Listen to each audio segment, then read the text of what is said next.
Agora no seu rádio. JD1 no ar. As principais notícias do estado, do Brasil e do mundo. JD1 no ar. JD1 no ar. Apresentação Wesley Paiva. Apoio Senar MS. Transformando vidas. Olá, quinta-feira, dia 10 de outubro de 2024. A partir de agora aqui no seu rádio tem o JD1 no ar, comigo Wesley Paiva, apresentando as principais notícias aqui do estado, do Brasil e do mundo. Em parceria com 32 emissoras de rádios FM em Mato Grosso do Sul, o JD1 no ar tem o apoio do Senar MS, transformando vidas. Está no ar. JD1 no ar. JD1 no ar. Mesmo com o retorno das chuvas, clima ainda fica quente em Mato Grosso do Sul nesta quinta-feira. JD1 no ar. Previsão do tempo. Ainda não está no clima ideal, mas as chuvas de ontem serviram para pôr um fim em uma seca severa em Mato Grosso do Sul, principalmente Campo Grande, que vivia sob condições extremas de calor e fumaça. A situação melhora um pouco, embora os termômetros continuem altos para esta quinta-feira, dia 10. O avanço da frente fria, como já havia indicado o Centec, Centro de Monitoramento do Tempo e do Clima, trará novas chuvas para a quinta-feira, e a promessa é que a partir dessas condições as temperaturas caiam consideravelmente, aliviando de vez o calorão. Podem ocorrer tempestades acompanhadas de raios, rajadas de vento e eventual queda de granizo. Essa situação meteorológica ocorre devido ao intenso transporte de calor e umidade, aliado à atuação de um sistema de baixa pressão atmosférica, diz o Centro Meteorológico. Em relação às temperaturas, são previstas mínimas entre 19 e 23 graus e máximas entre 24 e 31 graus para as regiões sul, leste e sudeste do estado. Nas regiões Pantaneira e sudoeste, esperam-se mínimas entre 22 e 27 graus e máximas entre 27 e 36 graus. Já nas regiões do Bolsão e Norte, são esperadas mínimas entre 22 e 25 graus e máximas entre 34 e 36 graus. Em Campo Grande, as mínimas ficam entre 23 e 25 graus e as máximas entre 28 e 33 graus. JD1 no ar. Agro. E agora tem as principais cotações que movimentam o nosso mercado agropecuário, começando com a arroba do boi gordo, que hoje a média de preço aqui para o estado é de R$ 262. A arroba da vaca gorda, R$ 249. A base de preço do milho seco, saca 60 quilos hoje aqui para o estado é de R$ 54 e a soja em grão saca 60 quilos R$ 137. Essas foram as principais cotações do mercado agropecuário de hoje, quinta-feira. JD1 no ar.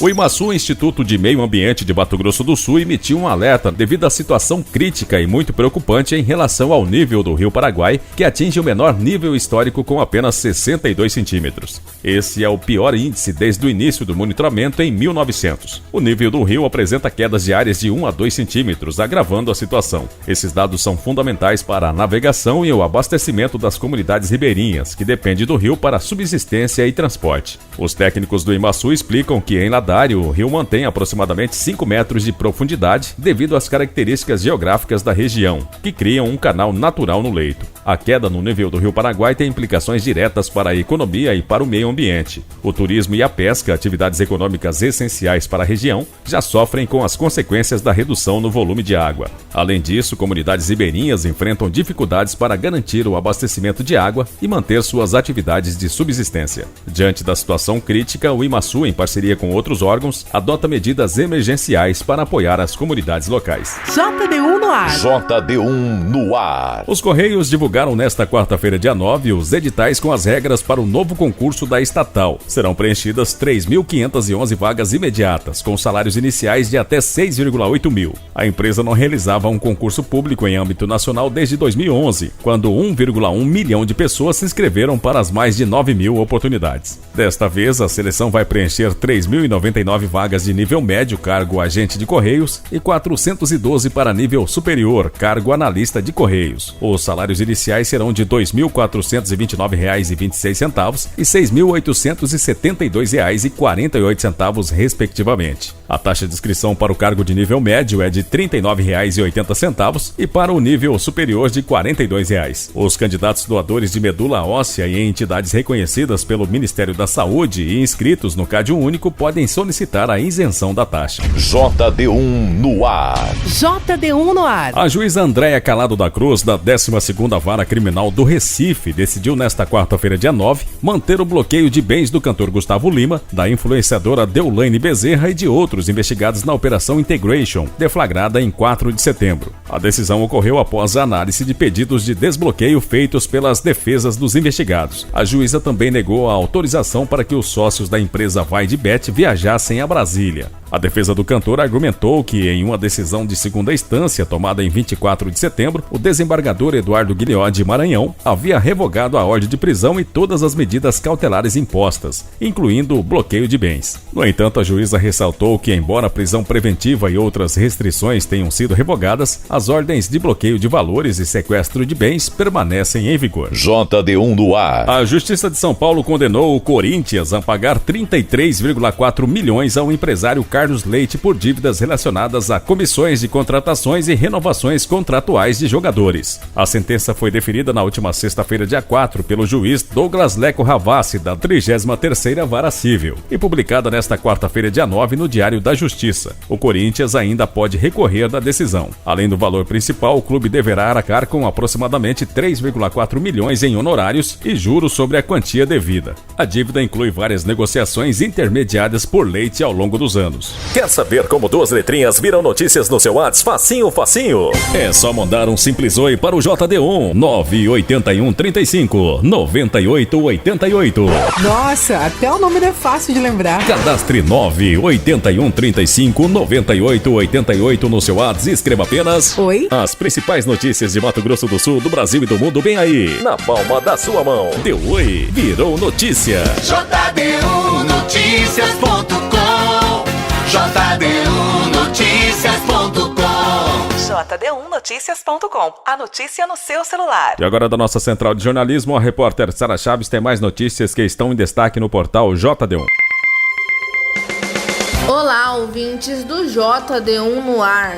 Sem candidato próprio do PSDB no segundo turno das eleições para a Prefeitura de Campo Grande, o governador Eduardo Riedel decidiu declarar apoio à candidatura da prefeita Adriane Lopes, que disputará o segundo turno com Rose Modesto.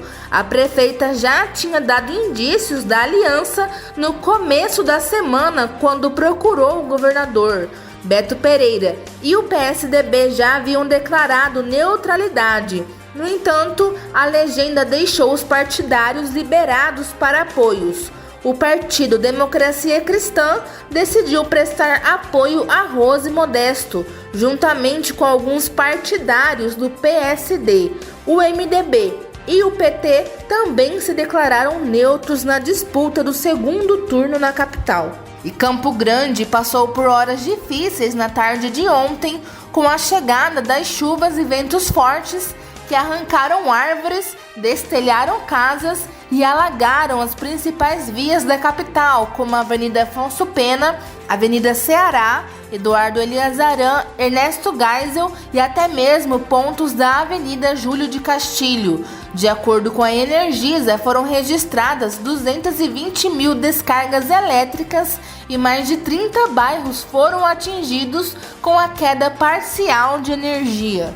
Em menos de 10 horas, a concessionária já restabeleceu mais de 70% do fornecimento de energia nos bairros de Campo Grande. Um homem ainda não identificado foi encontrado morto em uma estrada vicinal da BR-262, próximo ao condomínio Terras do Golfe, em Campo Grande.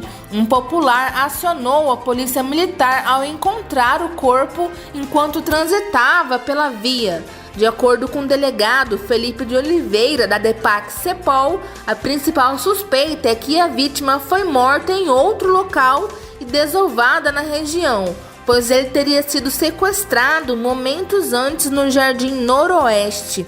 No corpo, a perícia inicial encontrou 3 ferimentos de bala, mas a causa da morte só poderá ser determinada após o laudo necroscópico ficar pronto. O caso já foi transferido para o Departamento de Homicídios e de Proteção à Pessoa da Polícia Civil, que realiza diligências necessárias para encontrar o possível autor do crime. Sara Chaves para o JD1 no ar. Você está ouvindo? JD1 no ar. Apoio Senar MS, transformando vidas. E agora vamos ouvir um informativo diário do Senar MS. Quando o Pantanal sofre, Os produtores rurais da região também sofrem. Pensando nisso, o Senar MS lançou o projeto Superação Pantanal, uma verdadeira ação emergencial para recuperar a agropecuária do bioma. Técnicos de campo visitam 500 propriedades atingidas pelo fogo e prestam apoio aos produtores da região. Senar MS, transformando vidas. JD1 no ar. Apoio Senar MS, transformando vidas.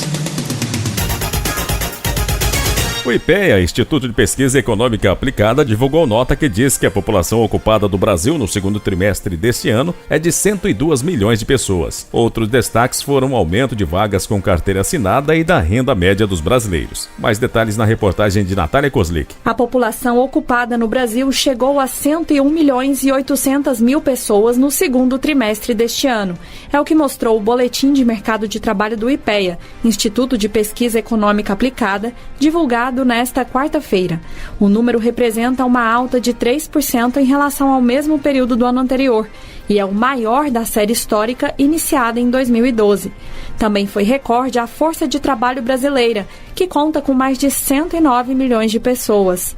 Os empregos com carteira assinada cresceram 4% em relação a 2023, segundo os dados da PNAD contínua. Rosângela Moreira Bispo, de Brasília, assumiu a gerência de um restaurante no mês de junho. Ela comenta a importância de estar formalizada. A gente tem mais segurança, né? Mais garantia, porque às vezes quando você está sem a carteira assinada, hoje você tem, amanhã você não tem. Então a carteira assinada, pouco ou muito, chega no dia você tem para suprir suas necessidades. Tem mais estabilidade, é totalmente diferente de você trabalhando informal, né? Os destaques ficaram com os setores de transportes, informática e serviços pessoais. A taxa de desocupação, por outro lado, atingiu seu menor nível desde 2014, caindo para 6,9%. Além de analisar o mercado de trabalho, o boletim do IPEA também investigou a evolução dos empregos verdes, ou seja, que contribuem para a proteção ambiental. Os resultados foram apresentados pela pesquisadora Valéria Lúcia Pero. A ocupação em atividades verdes representa 17% do total de ocupados, visto tanto pela maior qualificação das trabalhadoras e dos trabalhadores, quanto pela maior formalização e rendimentos. De acordo com o IPEA, a renda média da população brasileira também cresceu no segundo trimestre de 2024, em comparação com o mesmo período do ano anterior, com um aumento de 5,8%, encerrando o trimestre em R$ 3.214. Reportagem Natália Kozlik. JD1 no ar. JD1 no ar. A Comissão de Assuntos Sociais aprovou ontem o projeto que dispensa os aposentados por invalidez permanente, irreversível ou irrecuperável da reavaliação periódica. A reportagem é de Marcela Cunha. Segundo o projeto aprovado pela Comissão de Assuntos Sociais, os segurados da Previdência Social e assistidos pelo benefício de prestação continuada não precisam passar por reavaliações periódicas quando a incapacidade for permanente, irrecuperável ou irreversível. O relator, Fabiano Contarato, do PT do Espírito Santo, defende mais racionalidade aos processos. Pelo projeto, doenças como Alzheimer, Parkinson e esclerose lateral amiotrófica, a ela não apresentam possibilidade de melhora significativa que permita o retorno ao mercado de trabalho. Sujeitar essas pessoas que foram diagnosticadas com incapacidade é submeter essas pessoas aos mais nefastos efeitos da burocracia desmedida. Explica isso para a população pobre. Explica isso para aquela família que tem um filho lá que está tetraplégico. Então nós temos que partir da premissa da presunção de boa-fé. Nós não podemos inverter essa lógica. Nas dispensas de reavaliação por invalidez permanente, o projeto que segue para o plenário prevê que o segurado poderá ser convocado em casos de suspeita de fraude ou erro. JD1 no ar. Nova lei define regras para a segurança privada. As informações com a repórter Silvia Miato. Foi sancionada a lei que institui o Estatuto da Segurança Privada. O objetivo é regulamentar a atuação das empresas de segurança privada e de transporte de valores, além do funcionamento da segurança em instituições financeiras. O texto recebeu 7 vetos, que serão analisados pelo Congresso Nacional. O Estatuto da Segurança Privada tem origem em um projeto do deputado Marcelo Crivella, do Republicanos do Rio de Janeiro, na época em que exercia mandato de senador. Ele explicou a motivação inicial da proposta. Que é o Ministério do Trabalho poder chamar as empresas e os sindicatos, as associações, para estabelecer um piso nacional e também o seu reajuste ano a ano. Eu acho que isso traz ao setor uma condição de crescer. A nova lei define o que é o serviço de segurança privada e quais atores podem exercer a atividade. O texto prevê a autorização e a fiscalização dos serviços pela Polícia Federal e estabelece regras para uso de armas, transporte de valores e segurança em eventos. Para a Crivella, isso vai fortalecer a profissionalização do setor. O Estatuto permite o funcionamento de serviços de segurança privada nas empresas que queiram ter o seu próprio corpo de seguranças, uma possibilidade estendida a condomínios. O governo vetou o trecho que impedia a participação de capital estrangeiro na composição das empresas de transporte de valores. Também foi vetado o dispositivo que autorizava a administração pública a contratar empresa de segurança para fazer o monitoramento de presos. JD1 no ar, direto de Brasília. A Câmara renova acordo que permite funcionamento de escritórios de organismos internacionais sobre propriedade intelectual no Brasil. Repórter Marcelo Nascher. A Câmara dos Deputados aprovou a renovação do acordo que permite o funcionamento de um escritório da Organização Mundial de Propriedade Intelectual, a OMPI, no Brasil.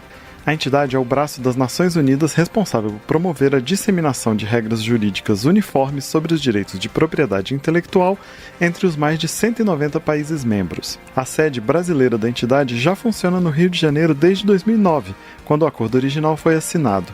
O acordo, porém, só valia até este ano, o que fez com que fosse necessária a renovação para a continuidade das atividades, como explica o relator da proposta, o deputado Júlio Lopes, do PP do Rio de Janeiro. O escritório da OMP no Rio já se encontra pronto para funcionamento há cerca de um ano, seus funcionários já disponibilizados e aguardando apenas a autorização da formalização por esse Congresso Nacional. A sede carioca da entidade internacional é uma das 7 da organização no mundo. No Brasil, a OMPI tem entre suas tarefas atuar junto ao Instituto Nacional de Propriedade Intelectual, o INPI, responsável por registrar e proteger os direitos de propriedade industrial no país, como marcas e patentes. O acordo estende ao escritório da OMPI e aos seus funcionários privilégios e imunidades típicos das representações de organismos internacionais. O projeto foi aprovado de maneira simbólica e sem votos contrários. Para o deputado Chico Alencar, do PSOL do Rio de Janeiro, a propriedade intelectual é tema fundamental para o avanço tecnológico. A questão da propriedade intelectual é absolutamente fundamental. Nesse tempo em que parece que o avanço tecnológico, inclusive da internet e da rede mundial de computadores, favorece, em alguns aspectos, a fraude, a farsa, o engodo. E isso tem a ver com soberania nacional, tem a ver com interesse público. O projeto que renova o acordo que permite o funcionamento de um escritório da Organização Mundial de Propriedade Intelectual, a OMPI, no Brasil, seguiu para análise do Senado. E a Câmara aprova projeto que torna público o cadastro de condenados por crimes sexuais. Quem tem os detalhes é o repórter Antônio Vital. O plenário da Câmara aprovou o projeto que cria o Cadastro Nacional de Pedófilos e Predadores Sexuais, com dados como CPF e nome completo de pessoas condenadas em primeira instância por crimes sexuais. De acordo com a proposta, esse cadastro será de acesso público, ou seja, poderá ser consultado por qualquer pessoa que queira saber, por exemplo, os antecedentes de alguém que queira contratar. O cadastro terá os dados de pessoas condenadas por crimes como estupro, estupro de vulnerável, corrupção de menores, favorecimento da prostituição, divulgação de cena de estupro e tráfico de pessoas para exploração sexual. As informações sobre os condenados só serão mantidas em sigilo pelo juiz mediante justificativa, e os dados deixarão de ser públicos caso o réu seja absolvido em recurso à segunda instância da Justiça. O projeto apresentado pela senadora Margarete Busetti, do PSD de Mato Grosso,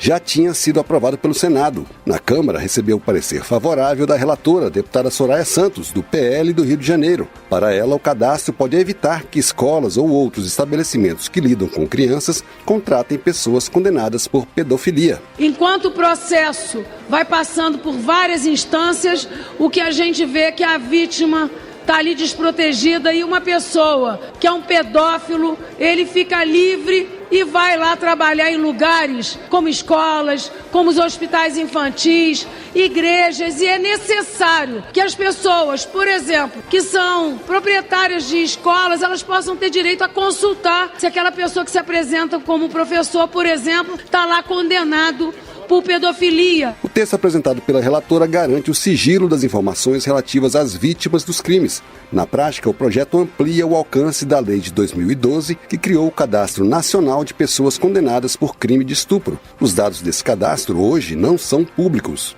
Além de tornar públicas as informações sobre os condenados por crimes sexuais, o projeto também obriga a monitoração eletrônica dos réus. A proposta foi aprovada de maneira simbólica, sem votos contrários. Para a deputada Adriana Ventura, do Novo de São Paulo, é fundamental permitir a identificação de quem comete esse tipo de crime. É um projeto muito importante, né? Porque o que a gente precisa fazer é colocar pessoas pedófilas nos seus devidos lugares, punir com veemência e que ele seja identificado. Porque não tem nada pior do que violência contra crianças, contra menores. Isso realmente é um crime. Me parece que muitas vezes isso é banalizado. Como foi alterado pela Câmara, o projeto que cria um cadastro público de pessoas condenadas por crimes sexuais voltou para análise do Senado. De Brasília, Antônio Vital. Termina aqui o JD1 no ar de hoje, quinta-feira, dia 10 de outubro de 2024. Essa é uma iniciativa do JD1 Notícias em parceria com 32 emissoras de rádios FM em Mato Grosso do Sul e conta com o apoio do Senar MS. Para você ouvir novamente essa edição em podcast ou ainda acompanhar outras notícias aqui do estado, do Brasil e do mundo, acesse a qualquer momento o nosso portal www.jd1noticias.com. Devido ao feriado de amanhã em Mato Grosso do Sul, o JD1 no ar volta na próxima segunda-feira. Um bom feriado a todos e até lá. Você ouviu as principais notícias do estado, do Brasil e do mundo. JD1 no ar. Apoio Senar MS, transformando vidas.